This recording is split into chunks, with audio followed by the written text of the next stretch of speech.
না, আইন নিজের হাতে তুলে নেবেন না।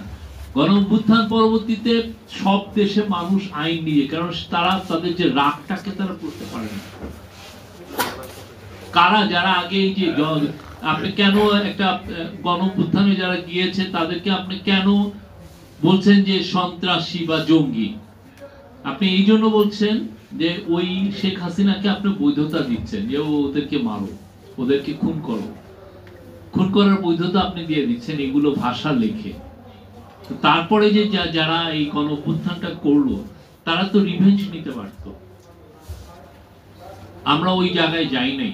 আমি আমাদের যারা গণঅভ্যুত্থানে যারা জয়েন করেছিলেন লাখ লাখ তরুণ, তাদেরকে আমি স্যালুট জানাই। তারা ওই জায়গায় যান নাই। এটা একটা বড় অ্যাচিভমেন্ট ছিল। এই যে 9 মাসে সত্যিকার অর্থে আপনারা অনেকে অনেক ধরনের কথা বলেন যে হ্যাঁ 266টা মার্ডার কেস হয়েছে, আর অনেক কিছুর কথা বলেন, কিন্তু সত্যিকার অর্থে কোন পত্রিকাকে কি আমরা বলছি যে না আপনি সাংবাদিকতা করবেন না? আপনার ইডিওলজিক্যাল পজিশন আগের গভর্নমেন্টের ছিল, আগের গভর্নমেন্টের সেবাদাস ছিলেন। আমরা কোন জার্নালিস্টের চাকরি খাচ্ছি? শুনেছেন কোথাও যে কাউকে গভর্নমেন্ট বলেছে যে চাকরিটা খেতে? অথচ ওই সময় একদিনের নোটিশে আমার দেশ বন্ধ করে দেওয়া হয়েছে, দিগন্ত টিভি বন্ধ করে দেওয়া হয়েছে, ইসলামী টিভি বন্ধ করে দেওয়া হয়েছে। কি জন্য দিনকাল যায় যায় অবস্থায় ছিল, শেষে দিকে এসে বন্ধ করে দিয়েছে। আবুল আসাদের কথা তো মনে আছে, তাকে তার রুমের থেকে ছিঁড়িয়ে নিয়ে আসছে। আমি তখন এফপিতে ছিলাম, আমার কলিগ একজন এডিটরকে বললেন যে আপনি একটু বলেন এইটা বিষয়ে আপনার বক্তব্য কি।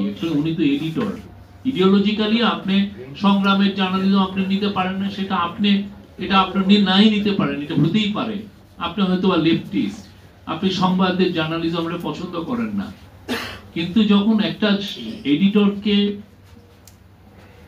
টেনে হিচড়ে নিচে নিয়ে এসে তাকে রক্তাক্ত করা হয়, ওই এই যে ভয়ানক রকমের একটা যে অন্যায় করা হলো, এটাকে তো আপনি কন্ডেম করবেন, নিন্দা করবেন। ওই এডিটর নিন্দা করেন নাই, কি ভয়াবহ জিনিস। এখন অনেকে এদের মধ্যে এখন অনেকে মোরাল হাই গ্রাউন্ড নিয়ে অনেক বড় বড় লেকচার দিচ্ছেন। অনেস্টলি আপনাদের লেকচার আমরা অনেক শুনেছি, 15 বছরে আপনাদের অনেক লেকচার দেখেছি, অনেক অপিনিয়ন আমরা দেখেছি। আপনাদের মিনিমাম মোরাল স্ট্যান্ডার্ড নাই, মিনিমাম মোরাল স্ট্যান্ডার্ড নাই।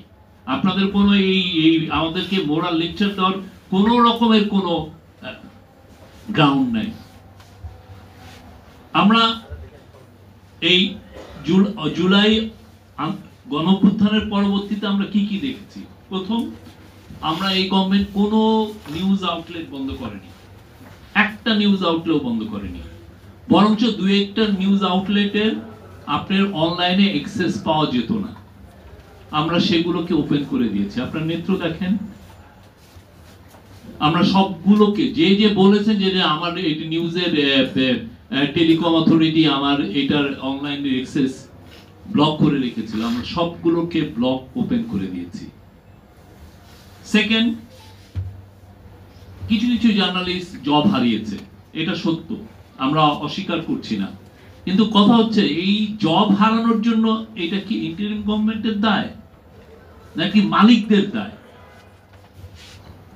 মালিকরা তাদের পুঁজিকে প্রোটেক্ট করতে যে, তার বিজনেস ইন্টারেস্টকে প্রোটেক্ট করতে যে তারা সাংবাদিকদেরকে জব খাচ্ছে, সেটার দায় তো আমাদের না।